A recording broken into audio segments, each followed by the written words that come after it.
반갑습니다. 안녕하십니까. 네, 오늘 우리 정계의 원로이시자 활발한 활동을 하고 계시는 박찬종 전 대표님을 모셨습니다. 반갑습니다. 예, 감사합니다. 예, 지난번 저희 인터뷰는 폴리뉴스에서도 그렇고 이 유튜브에서도 대단했습니다. 도합 100만 회가 넘었었거든요. 이게 역시 우리 대표님의 인기는 여전하십니다. 공시사를 듣는 것 같아서 내가 좀 민망합니다. 아닙니다. 팩트죠. 팩트죠. 숫자로 나타나니까. 그래서 오늘 다시 한 번 더 이렇게 그 현재 어지러운 상황 속에서 뭔가 후배 정치인들한테도 해법을 제시하고 국민들한테도 좀 시원하게 어쨌든 정치판을 볼 수 있는 그런 기회를 가졌습니다. 먼저 오늘 빅뉴스가 민주당 대표에 대한 구속영장 청구입니다. 법원에서 영장 심사를 하기 위해서는 사람을 불러야 되니까 네. 부르는 것에 대해서 국회 동의가 필요하거든. 그게 이제 체포 동의안이죠. 네. 이제 저렇게 되면 법원이 법무부에다가 연락합니다. 그럼 법무부에서 법무부 장관 이름으로 이게 체포 동의안 법원이 요청한다 하는 거예요. 보내면 그것이 안건이 돼 갖고 본회의에 이제 표결을 해서 체포 동의 가부를 결정하고 만일 부결이 되면 영장 심사를 못 하게 되니까 그냥 그 상태대로 또 계속 가게 되지요. 그러니까 지난번에 그 노웅래 의원 같은 이제 그렇게 되는 것이지. 근데 이제 뭐 이번에 체포 동의안이 가결될지 부결될지 그거는 뭐 미리 짐작할 수 없고 만일 부결이 될 경우에 검찰은 이번에 청강을 아마 대장동하고 성남 FC만 묶은 것 같은데 대북 송금에서부터 뭐 변호사비 대납 백현동 줄줄이 있으니까 적어도 앞으로 이거 말고 2차례 이상의 영장 청구가 있게 될 겁니다. 수사 진전에 따라서 이건 이제 시작이라고 봐야죠. 얼마 전에 그 이상민 행안부 장관의 국회 탄핵 의결에서는 179명이 찬성을 했거든요. 이번에 이재명 당대표의 체포 동의안도 부결되지 않을까라는 그 예상이 많은 가운데서도 변수를 이야기하는 사람들도 있습니다. 왜냐하면 어쨌든 민주당도 당론으로는 할 수 없다라는 것이고 그러면은 정의당 6명은 일단 체포동의안 찬동한다 그랬거든요. 예, 그렇죠. 예, 그래서 26명만 만약에 찬성이 생기면은 민주당 내에서 생기면은 이게 이 체포동의안이 그 가결될 수도 있다 이런 예측이 있거든요. 지금 흔히 말한 비명, 반명 의원들이 민주당 내에서 최소한 20명 정도는 공개적으로 나타나고 있어요. 어떻게 보십니까? 그 김 대표가 지적하는 그런 분위기에서 한 30명 내외가 이를테면 반란표가 되는 것이지. 던지게 되면 체포동의안은 가결될 가능성이 있는데 그보다도 먼저 시청자 여러분들에게 이재명 대표의 그 구속과 관련돼서 본인은 이런 얘기를 어제 그저께 했어요. 왜 영장을 청구하느냐? 내가 도망가느냐? 이렇게 얘기를 했다고. 근데 이걸 듣는 사람은 그의 열렬 지지자들은 도망가지 않는데 뭐 굳이 구치소에 가두어 놓고 조사를 할 필요가 있느냐 하는 그의 항변에 상당히 현혹될 가능성이 있어요. 그래서 저는 이 시간에 일반적인 피의자를 구속할 때 영장을 청구하고 법원이 구속 여부를 판단할 때 어떤 조건을 가지고 판단하냐 하는 걸 한번 시청자 여러분들이 국민의 입장에서 되새겨 봐야 되는데 첫째는 주거가 일정하지 않을 때 그러니까 주소가 확실치 않은 때 이런 경우는 이 형사소송법이 50만 원 이하의 벌금이나 과료에 처할 아주 경미한 사건의 경우에 주소가 일정하지 않다. 그래도 법원이 송달 서류도 보낼 곳도 없다. 그러니까 그런 경우에만 주거가 일정하지 않을 때 구속하고 그 외에 이재명 대표 말대로 내가 도망가겠느냐. 그러니까 일반적인 이 국사범에 준한 사건에 도망갈 염려는 없지요. 그러니까 구속 그 사유의 심사에서 두 번째 사유인 도망할 우려가 있다 하는 이거는 제껴놓고 그다음 중요한 게 증거인멸 우려예요. 증거인멸 우려라고 하는 것은 지금 이재명 대표 자신이 무조건 부인을 하고 있거든. 무조건 부인하고 있다 하는 그 사실 자체가 이미 증거인멸의 1단계 단계지요. 그러면서 하는 얘기가 이번에 대북 송금 사건에 뭐 김성태 회장하고 뭐 전화를 통화한 일이냐 하니까 아니 그 자체가 신작 소설 아니냐. 허위 사실을 검찰이 묶어가지고 얘기하는데 소설이다. 그러니까 내가 소설에 대해서 대답할 필요가 있느냐. 이 말은 뭔가 하면 김성태 쪽이 됐건 측근 그 관련자들에게 신호를 보내는 행위입니다. 그 너희들 나는 이거 전부 부인하니까 거기에 보조를 맞춰라. 그런 신호지요. 신호. 그러니까 한때 이랬지 않습니까? 내 측근이라고 한다면 뭐 김용하고 누구다 이렇게 얘기한 거 나머지 너희들은 허접스레기니까 김용 너희는 내가 부인하는 데 따라해야 된다 그러고 이번에 정성호 의원이 구치소에 방문했잖아요. 접견한 거. 예. 그런 걸 하면 안 되지. 그런 걸. 그런 걸 하면 그게 이제 교도관이 녹취한 바에 의하면 뭐 단단히 마음 먹어라 뭐 어쩌고 하고 이게 다 암시로 말이야. 이 대표 쪽에 앞으로 유리하도록 해야 된다. 이 대표는 지금 밖에서 이렇게 모두 부인하고 있지 않냐. 그 신호를 보내는데 이 일련의 상황이 증거인멸 우려가 너무나 두드러진 상황이다.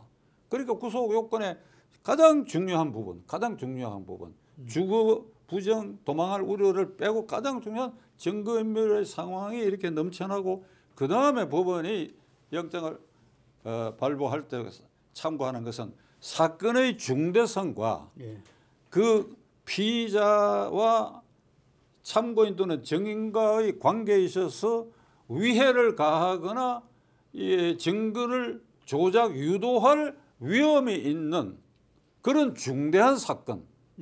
여기에 이재명 사건은 딱 떨어지는 것이지. 그러니까 증거인멸 우려가 넘쳐나고 그다음에 사건이 중대하고 참고인과 증인에 대해서 이게 결탁해가지고 위정이나 조작할 위험이 있고 이거 이상으로 영장이 발부돼야 할 사유가 어디 있느냐. 이재명에 대한 영장 청구가 되고 체포 동의안이 국회에 제출됐다. 이건 마땅히 이재명 씨는 신작 소설이라고 했으니까 모든 게 소설이라고 했으니까 그러면 체포동의안 표기를 붙이지 마라. 그냥 내가 간다. 그 지정한 날 영장실질심사를 받고 거기서 이게 신작 소설이다. 이러한 이유로 반대 증거를 갖다 대고 그 판단을 받으라 이거야. 하나 예로 권성동 의원이 강원랜드 그 인사청탁과 관련해가지고 뭐 업무방해 혐의 등으로 체포동의안이 왔을 때 아니다. 나는 간다. 그 표결하지 말라 그래가 법원에 출두했어요. 그리고 영장실질심사에서 불구속이 됐어요. 그리고 그 사건은 계속해서 대법원까지 무죄 판결 났어요. 이런 사례도 있다 이거야. 국사범에 준할 이러일로 본인은 완전히 신작 소설을 하니까 신작 소설인지 아닌지 판사 앞에서 하는 거 국민들 보게 해라 이거야. 보게. 물론 재판 과정을 통해서 시시비비가 분명히 가려지리라 생각하는데요. 제가 이제 여쭙고 싶은 거는 세계적으로도 그렇고 국내에서도 가급적 불구속으로 이렇게 하는 것이 그 지금 관례로 관행으로 그게 시대적 흐름이다 이야기하고 있거든요. 그거는 어떻게 생각하십니까? 그것도 우리 형사소송법 정신에 따르면 사건이 중대하고 사건이 중대한 사건이고 그리고 증거인멸 우려가 있는 것 그것은 불구속 대상이 될 수가 없지요. 그러니까 본인이 자백을 하고 있다. 그리고 증거인멸 우려가 없다. 그러면 그거야 불구속을 해야지요. 본인은 완전히 잡았다요. 100%. 하나도 잘못한 일이 없다는 거 아니에요. 그러면서 활개치고 다니고 그런 사람이 국회 과반수를 차지하고 있는 야당 대표가 돼가지고 국회의원 신분을 가지고 방탄막에 숨어있는 이런 사람에 대해서 국가의 공권력이 어찌할 수 없다고 한다면 그 국가 정체성이 문제되는 것이지.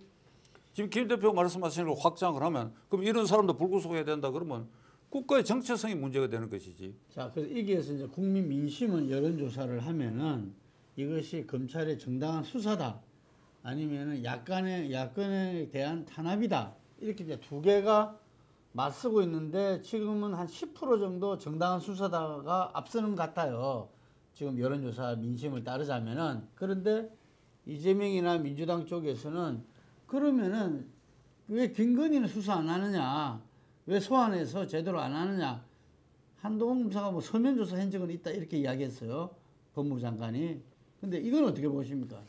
김건희 여사 그 도이치 모터스 뱅크 그 뭐 중소기업이죠. 중소기업에 이 투자자가 100명이 있는데 그 100명 리스트가 거기에 쭉 있는데 김건희라는 게 발견이 되니까 그러니까 그 CEO가 여기 투자자들의 그 계좌를 이용해 가지고 이렇게 이제 사고 팔고 하는 과정에 뭐 그 계좌가 써있는데 김건희 계좌만 써있는 게 아니라 많은 계좌가 써있었어요. 그러니까 민주당은 올컨이 됐다. 그냥 끄집어내는 거죠. 그래갖고 그냥 폭탄 던지기처럼 던져가지고 국민을 현혹시키는 것이지. 그리고 그 혐의가 가령 이 문재인 정권 검찰이 1년 이상 조사를 한 거예요. 그게. 그리고 무혐의가 났다. 그 가령 혐의가 있다 하더라도 그것을 이재명의 감각적으로 열 몇 가지 혐의에 어떻게 비교를 할 수 있느냐 이게 그게. 그야말로 진짜 폭탄 던지기지 폭탄 던지기. 이재명이 옳다고 하는 여론조사는 이게 나는 내가 정치를 젊어서부터 해온 사람으로 이제 야인이 돼가 20년이 넘었는데 지금 통탄하는 게 말이죠. 여론조사를 해보면 김 대표 하시는 것처럼 경상도 전라도 완전히 갈라져 있잖아요. 갈라져 있잖아요. 이런 비극이 어디 있습니까? 이런 비극이. 그 이재명을 지지하는 그래서 지역적으로 한 군데 몰린 거기서 압도적으로 그 사람이 하는 것은 다 옳다 이렇게 나오니까 평균 30~40%가 나올 수도 있지. 그게 외람되지만 하나님 기준에서 이 사태를 본다는 이런 심정으로 모든 언론도 이게 그렇게 봐줘야지 수치로 나오는 거 그것에 현혹돼서는 나는 절대로 안 된다. 그게. 대표님께서는 YS랑 그 민주당 통일민주당도 하셨잖아요. 신민당 돌풍 때 그 85년도 일으키고 6월 항쟁에서도 역할을 하고 87 헌법을 만드는 데서도 큰 역할을 하셨는데 민주당에 대해서 경험을 좀 하셨지 않습니까? 그랬을 때 많은 분들이 이런 말을 해요. 이재명 당대표가 말하자면 끝까지 당대표직을 버틴다면은 내년 총선에서 민주당의 앞날은 암울하다. 그런데 민주당이 70년 전통을 가진 당인데 그렇게 되겠느냐? 뭔가 변화가 있을 수밖에 없다. 이렇게 이야기하는 분들이 많거든요. 어떻게 보십니까? 이건 순전히 내 개인 의견입니다. 순전히 내 개인 의견이 조금 감정적으로 표현이 될지 모르겠는데 이재명 대표가 뭐 구속돼도 구치소 안에서 지휘권을 행사하고 공천에 영향을 미쳐서 총선거를 치른다. 민주당이 이길 수도 있다고 나는 봅니다. 그게.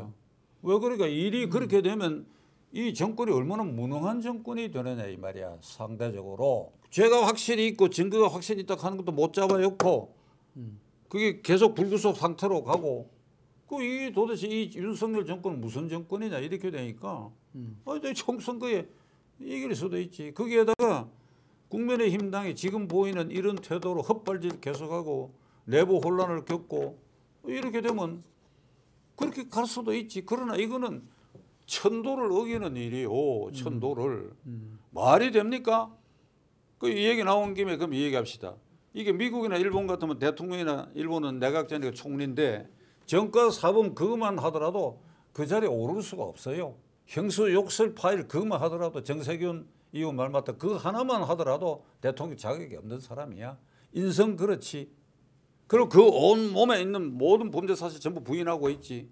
그 이런 사람이 지도하는 민주당이 승리를 거두는 나라라고 한다면 그 대한민국은 정체성을 잃은 그렇다면 나는 헌법상 제1기관인 국민의 한 사람으로서 국민 사표를 나는 내려고 그래. 그런 일이 생기면 김 대표님, 김 대표님은 내지 마세요. 언론을 이거 해야 되니까. 나는 헌법상 제1기관인 국민 구성원의 한 사람으로서 국민 사표를 내야 되겠다. 국민 사표 내는 절차가 어떤 게인지 지금 없는데 심정적으로는 국민 사표 내겠다. 이런 대한민국 국민 노릇 나는 못하겠다. 최고의 저항이네요. 민주당에서 흔히들 그 안에 있는 분들도 개딸에 대한 우려를 많이 하고 있습니다. 아주 뭐 열성 지지층이라 말할 수도 있고 그런데 개딸이 그 정당 민주주의를 훼손하고 있다 이런 말도 많이 하거든요. 또 한편으로는 굉장히 두려운 존재들입니다. 이건 어떻게 보십니까? 근데 그 뭐 어디 내가 분석가가 보니까 개딸이라 그래서 딸들 개혁적인 딸들인 줄 알았더니 나이 든 사람들도 많대요. 그건 다시 말하면 이재명 의원을 맹목적이란 건 보다도 그냥 무조건 지지하는 거예요.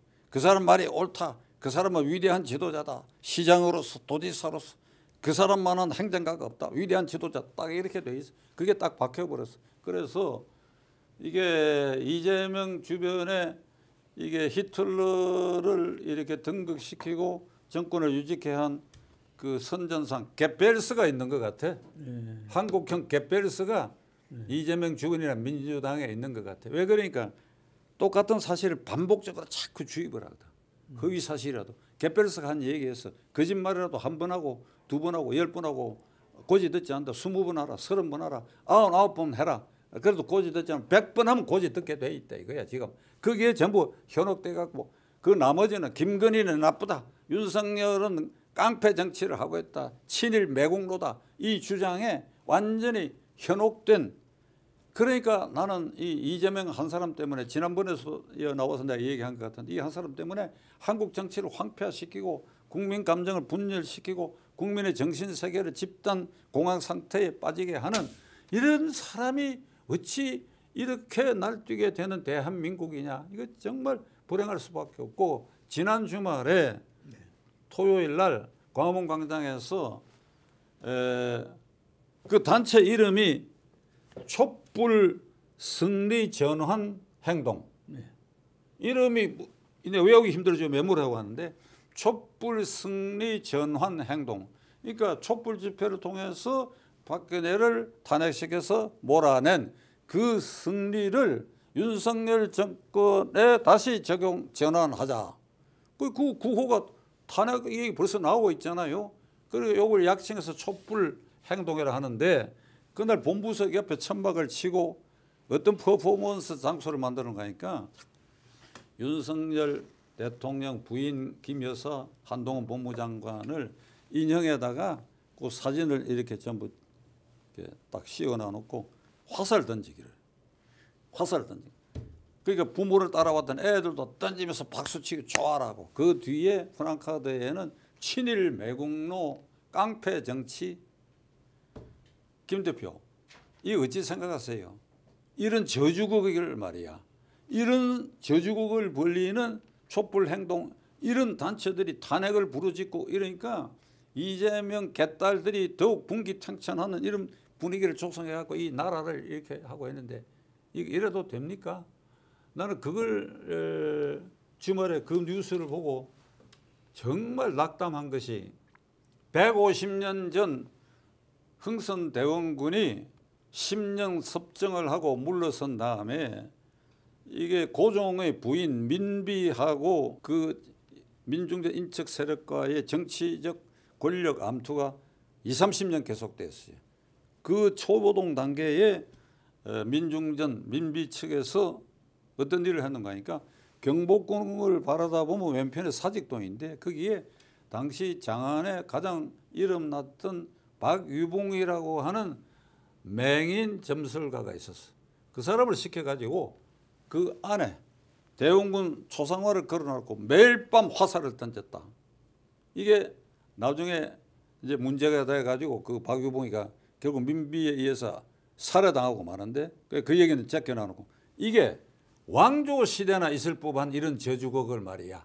저주곡을 우리가 뭐 숙종 시절에 그 인현 왕후 열전 이런 거 보면 대궐의 그 왕비 침소 밑에다가 이게 뭐 이 흉물을 갖다 파묻고하는 이게 21세기 대명청지 대한민국에서 공화정 아래서 그런데 촛불 행동에 지평부가 뭐라고 얘기했는가 하니까 그거는 대한민국에서 말이야 이사표현의 자유가 있고 언론의 자유가 있는 나라라고 얘기를 했어. 그러니까 내가 보기에가 끝까지 그냥 다 가는 거야. 그냥 가는 거야. 막. 그러니까 이 세력은 자관 이재명이가 옳고 그러니까 여론조사도 50% 이상 나올 수도 있지. 그게 이렇게 현혹시키니까.